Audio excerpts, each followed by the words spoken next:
Have you ever heard of a queen whose very blood carried a curse that doomed an empire? A woman born into the jaws of fate, forced to marry her own uncle, condemned to watch her children die, and remembered as the mother of Spain's most tragic king? Tonight, we unravel the dark tale of Mariana of Austria. Before we dive into this cursed chronicle, tell me in the comments where you're watching from. I'd love to know how far this story travels. And don't forget to like this video, share it with friends and family, and subscribe to Historian Bunker. Hit that notification bell so you never miss another tale of history's darkest corners. Mariana of Austria was born in 1634, in the midst of Europe's endless wars, into the proud but already fragile Habsburg dynasty. She entered this world not as an ordinary child, but as a pawn in a dynasty obsessed with keeping its bloodline pure, a decision that would come back to haunt Spain. Her father was Ferdinand III, Holy Roman Emperor. Her mother, Maria Anna of Spain. But here lies the problem. The Habsburgs had been marrying cousins, uncles, and nieces for generations. Mariana carried within her veins both the power and poison of centuries of inbreeding. Imagine a young girl growing up in glittering Vienna, surrounded by jewels, silks, and prayers, but also whispers of duty. She was told early, her life was not hers. She would marry, not for love, but for the dynasty. And her destiny would soon prove darker than any fairy tale.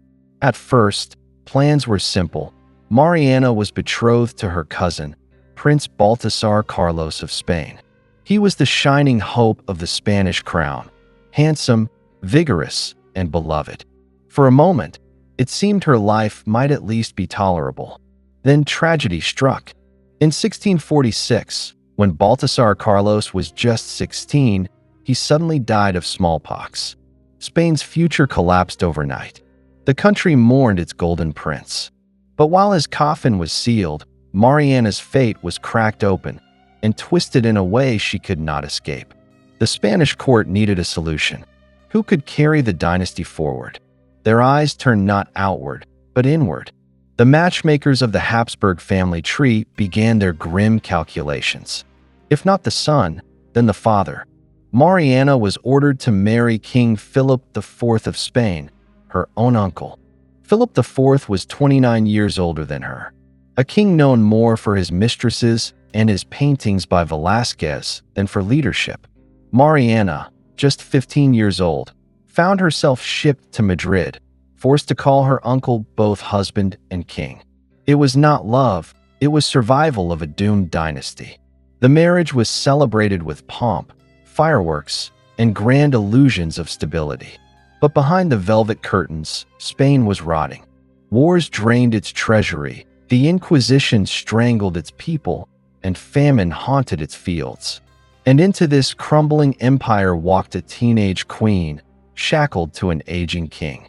Philip IV had already buried a wife. Now he looked at Mariana, youthful and pale, a porcelain figure in court portraits, her body expected to produce heirs to save Spain. But what neither she nor Philip knew was that their union would unleash the darkest curse in Habsburg history. Her first years as queen were lonely, suffocating, and terrifying. The Spanish court was a nest of vipers.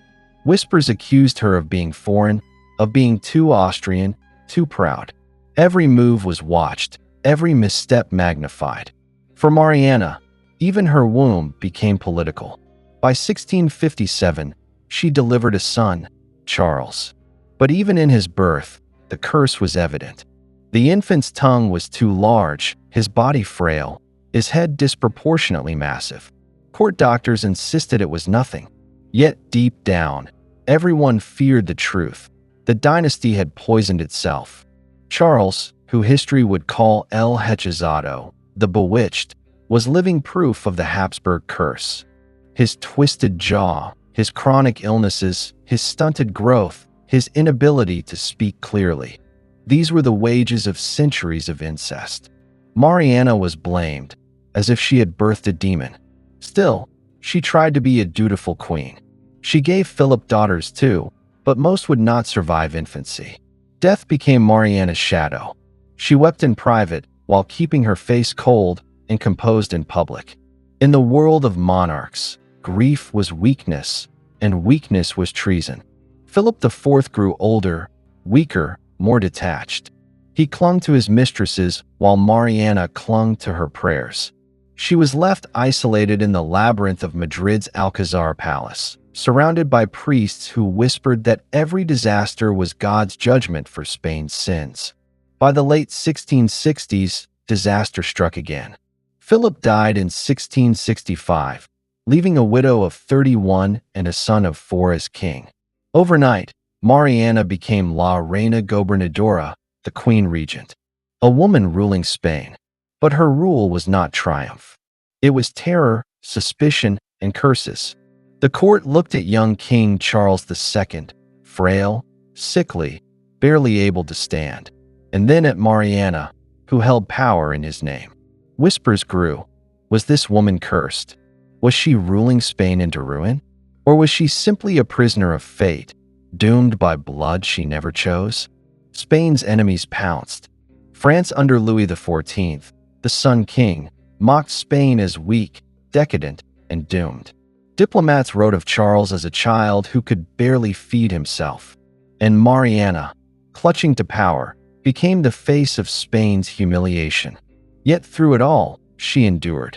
She prayed. She signed decrees. She maneuvered through betrayals, plots, and rumors of witchcraft. Because for Mariana, survival itself was an act of defiance. She knew her blood was cursed. She knew her child was broken.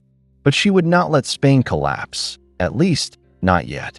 And so, as the bells of Madrid tolled for another famine, another war, another death, Mariana of Austria sat beneath the shadow of portraits showing her in stiff gowns and high collars, her face stern, her eyes lifeless. A queen, yes, but one already haunted by the ghosts of her own family's sins.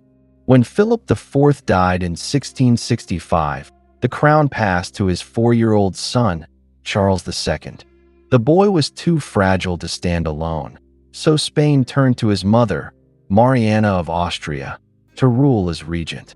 The widowed queen was now thrust into the deadly arena of Spanish politics. The Habsburg court was no playground. It was a battlefield of clerics, nobles, and ambitious courtiers. Each one eyed Mariana like a hawk, testing her will, whispering doubts about her womanhood, and conspiring to control the weak child king who barely survived day to day. Mariana, however, was not meek. She was trained in the art of survival. Dressed in black widow's gowns, clutching her rosary beads, she cultivated an image of piety and authority. She would not yield easily, not to foreign kings, not to Spanish nobles, and not even to the curse in her bloodline. But her regency was cursed from the start. Spain was broke. The empire stretched across the oceans, but its treasury was empty, drained by endless wars. Grain shortages triggered riots. Peasants starved while the nobility feasted. And all eyes turned to Mariana. Could she save Spain, or was she its coffin nail? The French king, Louis XIV, smelled weakness. Known as the Sun King, he boasted that Spain was nothing but a shadow of its former self. He maneuvered to dominate Europe, mocking young Charles II as a shadow king, and calling Mariana a puppet clinging to a broken throne. Inside Spain, her greatest rival was not foreign but domestic, Don Juan José of Austria, her late husband's illegitimate son. He was everything Charles was not: tall, strong, charismatic, a general who commanded soldiers' loyalty. To many Spaniards, he looked like the real king. Mariana despised him. She called him a bastard and tried to keep him far from power. But Don Juan José became the lightning rod for every Spaniard who doubted her regency. His mere existence was a threat, a constant reminder that Spain might prefer a different ruler. And then came whispers of sorcery. Charles II's endless illnesses could not be explained by doctors. His body wasted, his tongue swelled, his legs trembled, his mind drifted. Priests declared it was not nature but witchcraft. Someone had bewitched the king, and suspicion fell upon Mariana herself. Imagine being a mother accused of cursing her own son. Courtiers whispered that she had enchanted him to keep control.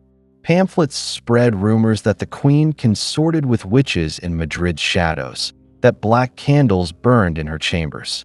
Mariana was painted as a dark enchantress instead of a grieving mother. Desperate to clear her name, Mariana ordered investigations. The Inquisition hunted witches, torturing old women until they confessed to casting spells on the king. Yet no cure came. Charles remained broken, his body a living symbol of Spain's decay. Every exorcism failed, every prayer unanswered.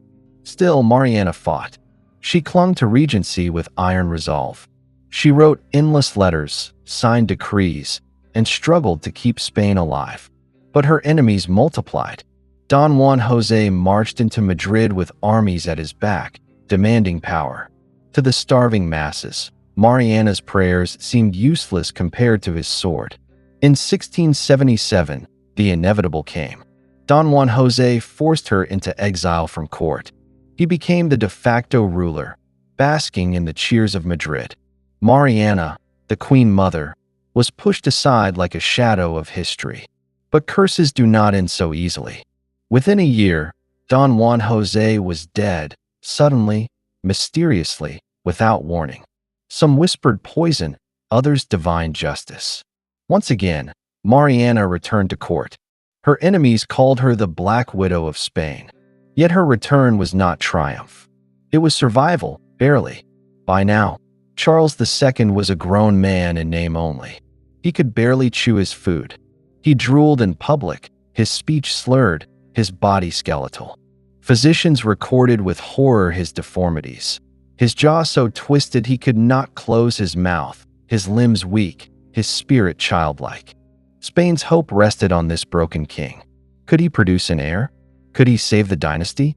The answer was written in his very body. He was sterile, incapable of fathering children. The Habsburg bloodline, carefully protected by incest, had finally destroyed itself. And through it all, Mariana endured the blame. She was the mother of the bewitched king, the cursed queen who had delivered Spain to ruin. Every famine, every defeat, every humiliation at the hands of France, her name was whispered as the cause. Yet there was tragedy in her resilience. She did not run. She did not collapse. Mariana stood tall in black veils, clutching her rosary, staring down courtiers who wanted her gone. She ruled beside her broken son until her very death, a woman chained to a curse she never chose. The regency of Mariana of Austria was no golden age. It was a slow-motion collapse. A queen vilified as witch and widow, a king mocked as half-man, half-specter. Together, they dragged Spain toward the abyss, and the world watched with morbid fascination. As Mariana grew older, her legacy was already sealed, a cursed mother of a cursed king. But her story was far from finished, because the final act of her life, and Charles II's own tragic fate, would plunge Spain into one of the bloodiest wars Europe had ever seen. By the 1680s, Mariana of Austria was an aging widow, veiled in black, still clinging to power through her son, King Charles II. Spain was weary, starving, humiliated. The once mighty empire had become a stage where tragedy repeated itself over and over. Charles II, now in his 20s, was less a king than a fragile relic. He had the body of an old man and the mind of a child.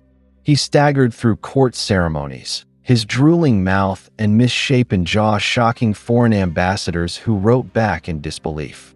Mariana, watching from her throne beside him, carried the weight of blame. The court whispered she had birthed a monster. The people muttered Spain was cursed because of her sins. Priests warned God himself had punished her womb for the incest of the Habsburgs. Yet politics never paused for pity. Europe eyed Spain like vultures circling a dying beast. France's Louis XIV, the Sun King, plotted to place his own blood on the Spanish throne. Austria, the other branch of the Habsburgs, demanded Spain stay in their grip. Mariana was caught in the middle. To save the dynasty, Charles needed a wife. But who would marry such a man? Ambassadors scrambled, weighing alliances against the grotesque rumors of the bewitched king. Still, power was power. In 1679, Charles married Marie-Louise of Orleans, a niece of Louis XIV. Marie-Louise was young, beautiful, and French. She arrived in Madrid hopeful, only to find herself trapped in a nightmare. Her husband could barely consummate the marriage. Rumors spread that he was impotent, or worse, that sorcery had made him incapable of fathering children. Mariana tried to shield her son's dignity, but the truth was plain. Nights passed in silence. Years without heirs dragged on. Marie-Louise fell into despair, writing letters of loneliness. The court mocked her as barren, though all knew the fault lay with Charles. By 1689, after 10 childless years, Marie-Louise suddenly died at just 26. Some said poison. Others said she starved herself out of misery. Mariana, clad in widow's black, oversaw another royal funeral, her son once again humiliated before Europe. Desperate, Spain arranged a second marriage. In 1690, Charles wed Maria Anna of Neuburg, a German princess. She came with promises of fertility. Her family was famed for producing many children. The Spanish court pinned its last hopes on her womb. But Maria Anna's arrival only deepened the misery. She found Charles even weaker than the rumors. His body wasted, his mind fogged. Physicians bled him, forced potions down his throat, even fed him pulverized skulls of saints. Nothing worked. His infertility was irreversible. Worse still, Maria Anna clashed with Mariana. The two queens despised each other, one the aging regent, the other the foreign bride. Their rivalry tore the court apart, as factions formed behind each. Spain's fate became not about governance, but about a bitter war between women. All the while, Charles deteriorated further. His skin grew pale, his teeth rotted, his limbs shook.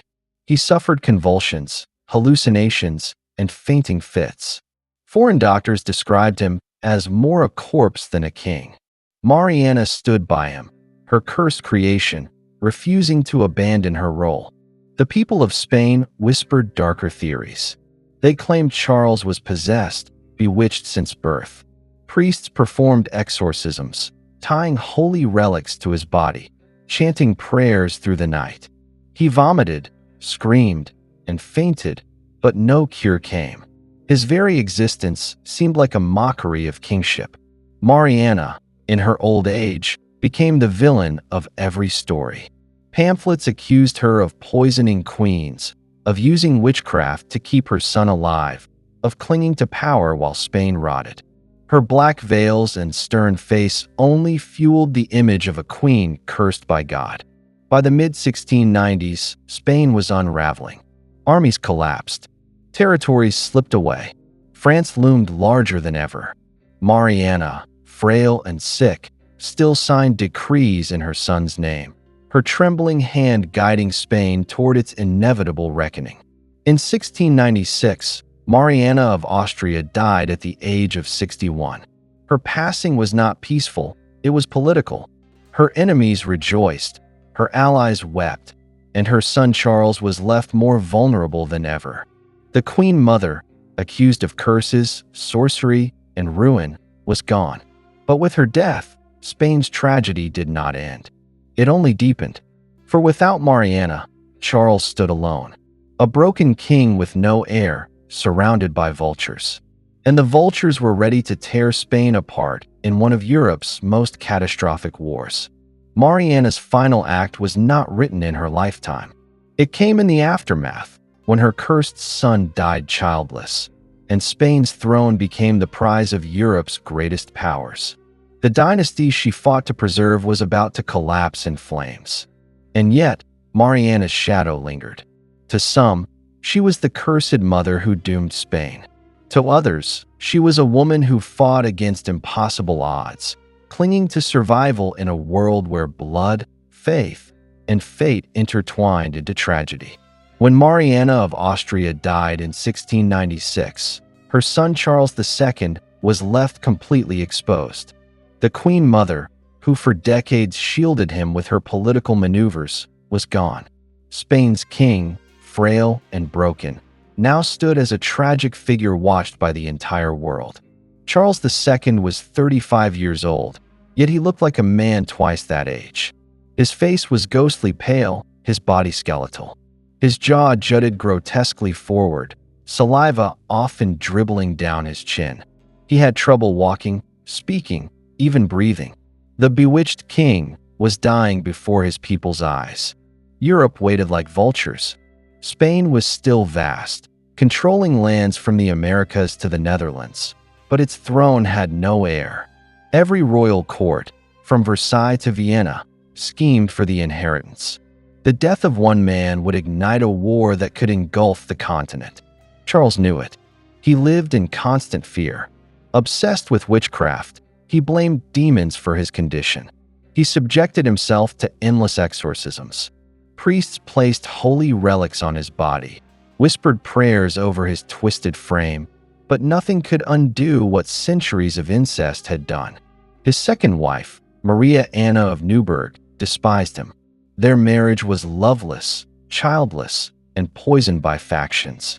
She maneuvered to secure power for her German relatives, while French diplomats pushed their claim through blood ties to Louis XIV. Charles was little more than a pawn. As his health collapsed, grotesque rumors spread. Some claimed he could not digest food and passed meals undigested. Others said he was impotent because demons held his seed. Doctors prescribed bizarre remedies, potions of bull's blood, ground pearls, even powdered testicles of animals. Nothing worked. By 1698, the race for Spain's throne consumed Europe.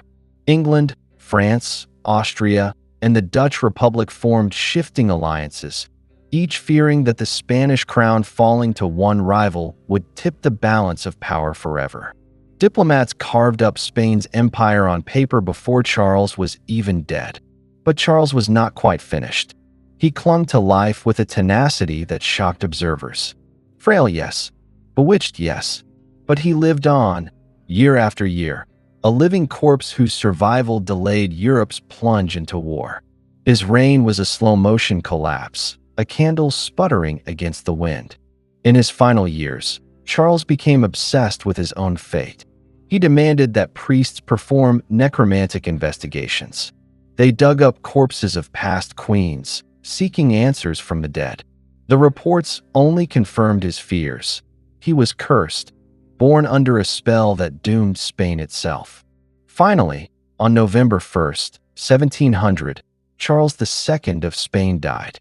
The last Habsburg king of Spain passed away at the age of 38, leaving behind no children, no strength, no hope. The dynasty that Mariana of Austria had fought so hard to preserve was extinguished in a whisper. Then came the most grotesque act of all, his autopsy. Surgeons cut open the king's body and recoiled in horror. They found his heart shrunken to the size of a walnut, his lungs corroded, his intestines rotting, and his testicles shriveled and useless. One doctor declared, "This body had no blood." The autopsy became legend. To the Spanish people, it was proof of the curse. Their king had not been merely sick. He had been destroyed from within, a walking corpse whose body testified to centuries of incest and superstition. Mariana's bloodline had devoured itself. With Charles's death, the War of Spanish Succession exploded. France claimed the throne through Louis XIV's grandson, Philip of Anjou. Austria refused to yield. England, the Dutch, and countless others joined the struggle. Spain's empire became the prize of Europe's bloodiest lottery. Mariana's ghost lingered over it all. Her marriage to Philip IV, her cursed motherhood of Charles II, her decades of regency, they had all led here. The woman who fought to preserve the Habsburg dynasty had instead become the architect of its downfall. For the next 13 years, Europe bled. Battles raged from Flanders to Italy, from the Atlantic to the Mediterranean. Hundreds of thousands died. Entire cities burned. And all of it traced back to the frail, bewitched king who could not rule, and the cursed mother who gave him life.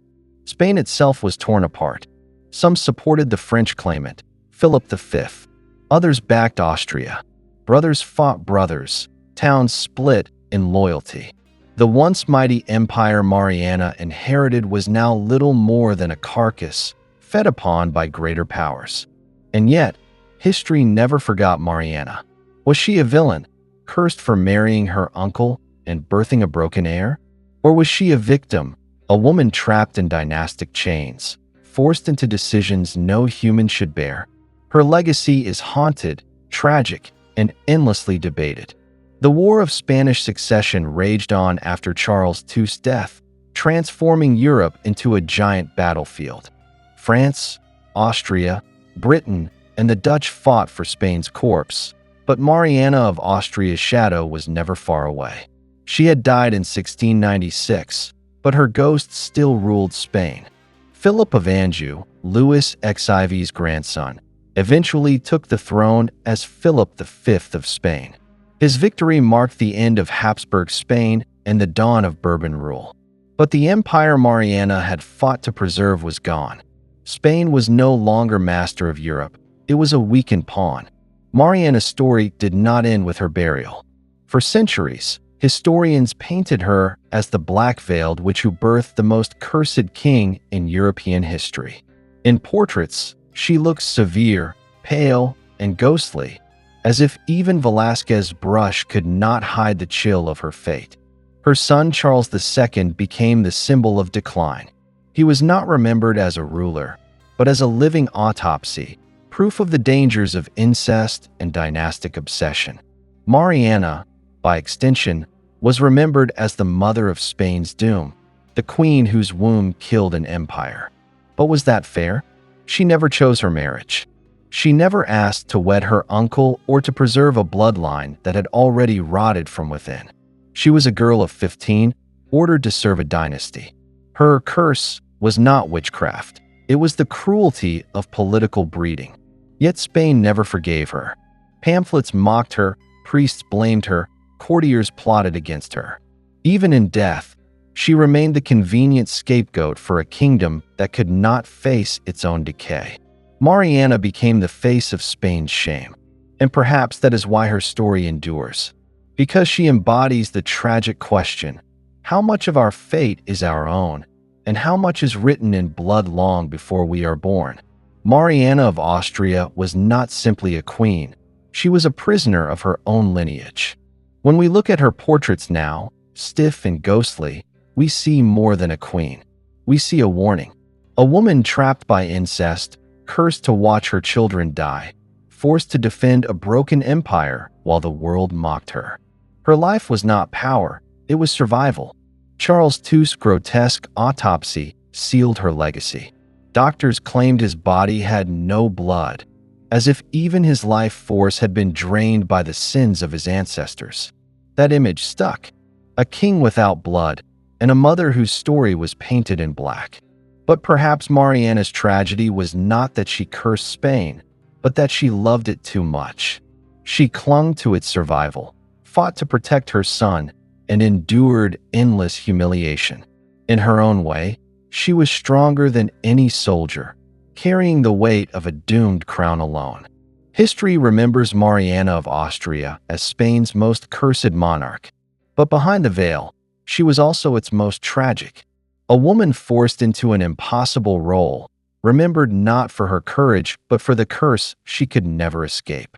And so, when we close the book on Mariana, we are left with questions. Was she a villain or a victim? Was she a queen or a prisoner? Was she cursed by God or by the cruelty of her own dynasty? History offers no answers, only shadows. Her story whispers through the ruins of the Spanish Empire. That power built on blood alone will always devour itself. That dynasties obsessed with purity breed only destruction. And that even queens can be prisoners of fate. So the next time you hear of Spain's golden age, remember its darkest queen. Remember Mariana of Austria. the mother of the bewitched king, the black-veiled widow who fought against destiny, and the monarch whose curse destroyed an empire. If you were haunted by this story of Mariana of Austria, tell me in the comments. Was she cursed or simply trapped? Don't forget to like, share, and subscribe to Historian Bunker for more stories history tried to bury.